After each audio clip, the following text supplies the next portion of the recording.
आज मैं बात करने वाला हूँ ऐसे बहुत सी कॉमन मिथ्स के ऊपर जो बहुत से कैंडिडेट मेरे से पूछ रहे हैं बार बार कि आखिर इन चीज़ों में हमें क्या क्या करना चाहिए।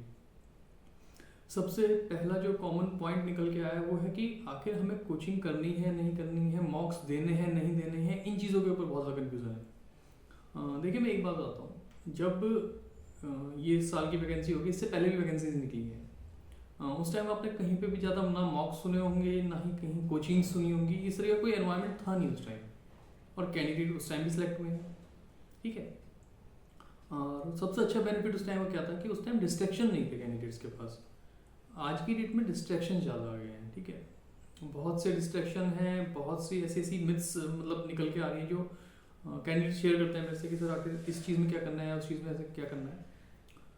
तो मैं कुछ पहले स्टार्टिंग अपने कोचिंग वाले पॉइंट से कर देता हूँ कि आखिर कोचिंग रिक्वायर्ड है या नहीं है, या मॉक्स रिक्वायर्ड है या नहीं है। देखिए अगर आप क्या देखो, दो चीज़ें डिपेंड करती हैं इसमें। अगर किसको ये कोचिंग्स या मॉक्स करने हैं, किसको नहीं करने हैं, ये बताता हूँ फर्स्ट। नहीं करने हैं जिनको, अगर आपकी स्पीच क्लियर है, आपको बोलने में कोई प्रॉब्लम नहीं आ रही है, आपका कॉन्फिडेंस क्लियर है, आप जब स्पीच यानी अपने आप जब बोल रहे हैं तो आपकी क्लियरिटी वर्ड्स की बिल्कुल साफ आ रही है, आप जो भी आंसर दे रहे हैं वो क्रिस्प दे रहे हैं। ठीक है, आप ज़्यादा बातें घुमा के बना के नहीं दे पा रहे हैं, आराम से दे रहे हैं आप आंसर, और आंसर में एक फ्लो है, सबसे बड़ी बात एक फ्लो है आंसर के अंदर। और अगर आपके अंदर कॉन्फिडेंस है तो आप उस चीज़ को आराम से अपने आप पहचान पा रहे होंगे कि आखिर मैं जब कुछ भी बोलने जा रहा हूँ या जब मैं कुछ भी टीचिंग कर रहा हूँ तो मैं आराम से कंफर्टेबली सब चीज़ कर पा रहा हूँ। तो जिनको ये कंफर्ट आ चुका है उनको आगे कोई ज़रूरत नहीं है, अपनी नेचुरलिटी मेंटेन कीजिए, वहाँ पे जाके अपनी नेचुरलिटी शो कीजिए उनको। ठीक है, एज ए नेचुरल कैंडिडेट। और किनको कोचिंग रिक्वायर्ड है, किनको मॉक्स रिक्वायर्ड है, जिनके अंदर हेजिटेशन अभी बहुत ज़्यादा है, जिनकी स्पीच क्लियर नहीं है, जिनको वर्ड्स में कंफ्यूजन हो रही है या कोई ब्लैंक हो जा रहे हैं, बिल्कुल जब आंसर आ रहा है तो एकदम समझ नहीं आ रहा कि आखिर इस आंसर को मैं कैसे टैकल करूँ, उनके लिए ज़रूरी है।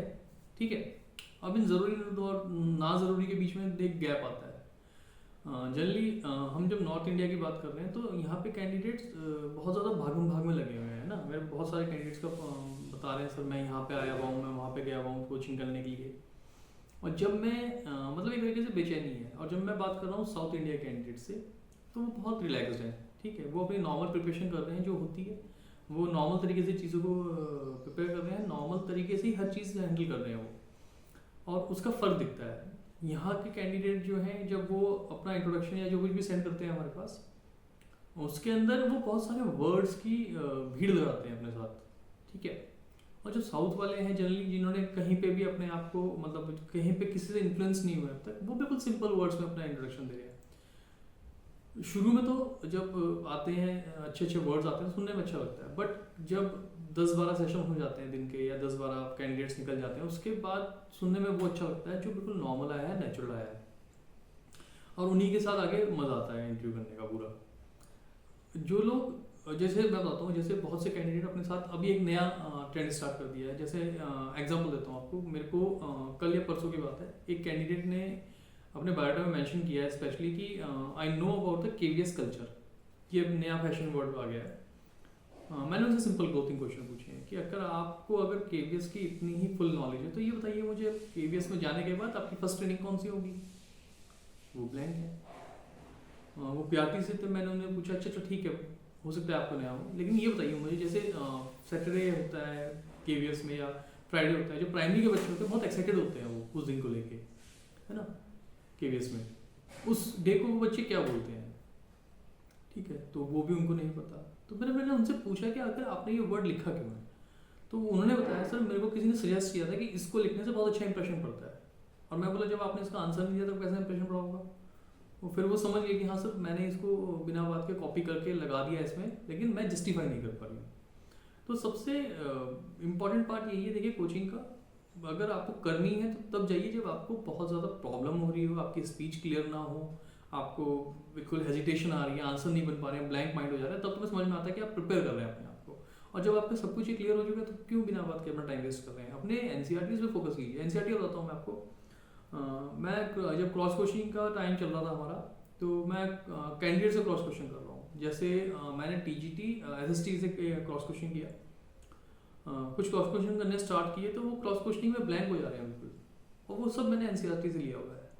जब मैं उनसे पूछ रहा हूँ तो बोले सर पूरा टाइम तो हमारा प्रिपरेशन में निकल जा रहा है इंटरव्यू की, कभी इधर भागो कभी उधर भागो, और जो मेन फोकस था आपका टॉपिक का या जो आपकी बेसिक नॉलेज होनी चाहिए एनसीईआरटी को लेकर अपने सब्जेक्ट में, वो जीरो है। तो उसमें आप ये बताइए मुझे कैसे इंटरव्यू क्लियर होगा जब आपकी बेसिक नॉलेज जीरो हो जा रही है एनसीईआरटी लेके। ऐसे मैंने कुछ पीजीटी इकोनॉमिक्स के साथ किया था, उनके साथ सेम हुआ, पीजीटी केमिस्ट्री के साथ सेम हुआ, और टीजीटी साइंस के साथ सेम हुआ है। टीजीटी मैथ्स में तो थोड़ा एवरेज जा रही है, तो उनको थोड़ी नॉलेज है, अपनी अच्छी एनसीईआरटी नॉलेज चल रही है। लेकिन बाकी और भी बहुत सारे हैं जो कि क्या कर रहे हैं, भाग दौड़ में ज़्यादा टाइम लगा रहे हैं और एनसीईआरटी बुक्स पर फोकस कम कर रहे हैं। जबकि आप ये मानिए कि अगर आपने अपना टॉपिक भी पढ़ा दिया और टॉपिक से अगर क्रॉस क्वेश्चन होना स्टार्ट हो गए, तो वो आपको उस टाइम जो आपने एनसीईआरटी के बेसिक्स अपने माइंड में सेट किए हुए हैं या बता रहे हैं आप उनको, वो वहाँ पे काम आने वाले हैं। अगर आप उनको टैकल नहीं कर पाएंगे तो कहीं ना कहीं एक लैक ऑफ नॉलेज माना जाएगा कि आखिर ठीक है जनरल पार्ट के अंदर आप कोई गलती करते माना जा सकता है, या आपसे कोई जनरल क्वेश्चन पूछा गया, जीएस का क्वेश्चन पूछा गया, न्यूज़ रिलेटेड कोई क्वेश्चन पूछा गया, आपने नहीं बताया, गलत हो गया, कोई दिक्कत नहीं, इतना बड़ा मैटर नहीं बनता, ठीक है। हर कैंडिडेट हर चीज़ नहीं जान सकता। बट जब सब्जेक्ट स्पेसिफिक की बात आती है और आप एनसीईआरटी को टैकल नहीं कर रहे हैं, आप अपने सब्जेक्ट रिलेटेड मैटर को टैकल नहीं कर रहे हैं, तो वो एक बहुत गलत मैसेज आ रहा है। तो इसलिए एक ही चीज़ कहूँगा, आपको करना है नहीं करना वो आपकी मर्जी है, ठीक है। आपको प्रिपरेशन मॉक्स वगैरह सब कुछ करना है, नहीं करना है, क्योंकि लेटेस्ट फैशन है और हर कोई इसको अपनाने की कोशिश कर रहा है। एक चीज़ और जनरल क्वेरी आ रही थी कि सर क्या बिल्कुल यूपीएससी लेवल का इंटरव्यू चल रहा है वहाँ पे, ऐसा ही होता है क्या? तो देखिए यूपीएससी बहुत ऊपर की चीज़ हो गई है, ठीक है। आपको उसके लिए अगर प्रिपेयर करना अच्छी बात है, मैं मना नहीं करता, पर उस लेवल को यहाँ पे मत देखिए कि इस टाइप का मतलब एक एनवायरनमेंट मिलने वाला है आपको यूपीएससी का, उस लेवल के क्वेश्चन जाएंगे, उस लेवल का आपको एक मतलब प्रिपरेशन करना होगा, वो एक अलग लेवल हो गया, ठीक है। आपको प्रेजेंटेशन यूपीएससी लेवल की दिखाई जा रही है, जिस वजह से आप कंफ्यूज हो गए हैं। ऐसा नहीं होता है, ठीक है। एक सिंपल लेवल का, अगर आप सोचिए 5th क्लास तक का एक पीआरटी का टीचर जा रहा है तो क्या उसको यूपीएससी लेवल तक का पॉसिबल है करना, उस लेवल पे क्वेश्चन करना, या उस लेवल पे साइकोलॉजिस्ट उनको चेक करे? नहीं है ना। तो वो तो सिंपल चीज़ें हैं, इस लेवल पे नहीं जाता है, सिंपल चलता है आपका इंटरव्यू। सिंपल लोग आपसे इंटरव्यू लेंगे, कोई चकाचौंध नहीं होगी वहाँ पे, बिल्कुल सिंपल नेचुरल एनवायरनमेंट है, और अपने आप को सेट कर लीजिए, ठीक है। जिनको बहुत ज़्यादा मतलब हाइप लग रहा होगा ना कि बहुत अच्छा एनवायरनमेंट होगा, ऐसा होगा वैसा होगा, ऐसा कुछ नहीं होता, बिल्कुल सिंपल एनवायरनमेंट होता है। जो भी आ रहे हैं गवर्नमेंट एम्प्लॉइज आ रहे हैं, ठीक है, वो बिल्कुल सिंपल चलते हैं, उनकी लाइफ सिंपल चलती है, वो कहीं ऐसी चकाचौंध इन चीज़ों में नहीं होते, और ना ही वो किसी चीज़ से जल्दी इन्फ्लुएंस होते हैं, ये भी याद रखिएगा, ठीक है। आप बहुत अच्छी इंग्लिश बोल रहे हैं तो इसका मतलब ये नहीं है कि वो आपसे इन्फ्लुएंस हो रहे हैं, ठीक है। जैसे एक क्वेश्चन मेरे पास आया था, एक कैंडिडेट का फोन आया था, सुबह सुबह बेचारे का फोन आया था, बहुत तंग था वो कई दिनों से रिक्वेस्ट कर रहा था कि सर मैं इंग्लिश नहीं कर पाऊँ, ठीक है, और यहाँ आने के बाद तो मेरी इंग्लिश जितनी थी वो भी गायब हो गई है, तो अब मैं क्या करूँ? और देखिए मैं ये नहीं कहूँगा कि इंग्लिश एक इंपॉर्टेंट पार्ट नहीं है, ठीक है, इंग्लिश एक बहुत इंपॉर्टेंट पार्ट मतलब अपना पार्ट प्ले रोल करता है, लेकिन ऐसा भी नहीं है कि सिर्फ इंग्लिश ही रोल करती है। अगर आप हिंदी में अपना इंटरव्यू देना की कोशिश कर रहे हैं, या हिंदी में आपका उस टाइम चल रहा है और आपकी हिंदी की स्पीच बड़ी अच्छी आ रही है, आपकी हिंदी का कॉन्फिडेंस तो चल रहा है सामने, तो उनको ये भी समझ में आ जाएगा कि इंग्लिश इतना बड़ा इशू नहीं है, कि ये आराम से बाद में भी सीखा जा सकता है ना, क्योंकि बिल्कुल जीरो तो होंगे नहीं आप। कोशिश मेरी कहने की ये है कि आप अपनी इंग्लिश पे इम्प्रूव कीजिए। पीआरटी वालों का लगभग 1 महीना टाइम है इंटरव्यू स्टार्ट होने का, ठीक है, तो इतना गैप पीआरटीज़ का आ जाएगा। तो मेरी कोशिश यही है कहने की, अपने पार्ट्स पे फोकस कीजिए, अपने ऊपर फोकस कीजिए, इंग्लिश इतना बड़ा इशू नहीं बनेगा वहाँ पे। हाँ, मैं ये नहीं कहूँगा ब्लैंक हो जाए इंग्लिश में, इंग्लिश प्रिपेयर कीजिए अपनी, बोलिए, इंग्लिश घिसने की चीज़ है, ठीक है। जिनको इंग्लिश नहीं आती वो इसको घिसे, जितना घिस सकते हैं उतनी इंग्लिश चमकती है, ठीक है। हाँ, ब्लैंक होकर बैठ जाएंगे, चुप हो जाएंगे, इंग्लिश नहीं बोलना बंद कर देंगे, तो वो एक प्रॉब्लम आएगा। और जल्दी किसी से इन्फ्लुएंस हुई है मत, देखो मैं इतना कह रहा हूँ, ठीक है। लास्ट अब मैं यही कहूँगा, देखिए एक चीज़ मैं आपको क्लियर कर देता हूँ, जो कोचिंग कर रहे हैं, जो डेमोज दे रहे हैं या मॉक्स कर रहे हैं, ये इस बात की गारंटी नहीं है कि आपका सिलेक्शन होगा, ठीक है। कोई आपको सिलेक्शन की गारंटी नहीं देगा। आप कितनी मेहनत कर रहे हैं खुद पर, उसकी मैं गारंटी दे सकता हूँ कि हाँ आपका सिलेक्शन हो जाएगा, ठीक है। आपको अपने आप को ज़्यादा से ज़्यादा समझना है।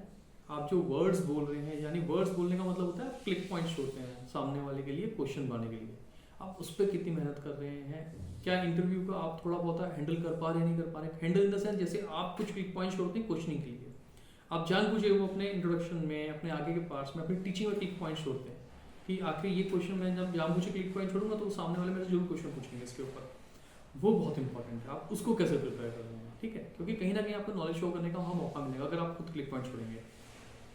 पर आप ब्लैंक होके अनजाने ही वो क्लिक पॉइंट छोड़ना शुरू कर देंगे तो फिर आपको संभालना मुश्किल हो जाएगा, ठीक है। तो इसलिए लास्ट में कंक्लूड इसी से करूँगा, अपनी मेहनत पे, मतलब जो आपके एनसीईआरटी बुक्स हैं या खुद पे ज़्यादा फोकस कीजिए, भागने दौड़ने में टाइम कम खराब कीजिए, टाइम ज़्यादा नहीं है, मुश्किल से 1 महीना रह रहा है इंटरव्यूज़ का, तो उसी हिसाब के अकॉर्डिंग अपने आप को प्रिपेयर कीजिए, ठीक है। चलिए मिलते हैं नेक्स्ट वीडियो में, तब तक के लिए thank you and bye bye. और कोई भी डाउट हो तो मुझे प्लीज़ मैसेज डालिए, मेरी कोशिश है सबको रिप्लाई करने की, और हम जनरली इसी वजह से चैट्स अरेंज करते हैं अपने ग्रुप्स के अंदर, ताकि किसी को भी किसी टाइप का कोई कंफ्यूजन ना हो। ये चैट्स कोई हम कंप्लीटली चैट फ्री होती है हमारी, ठीक है, इसमें ऐसे घबराने की चीज़ों की जरूरत नहीं है, क्योंकि हमारा काम ही है सबको सपोर्ट करना। तो चलिए okay, bye bye and thank you.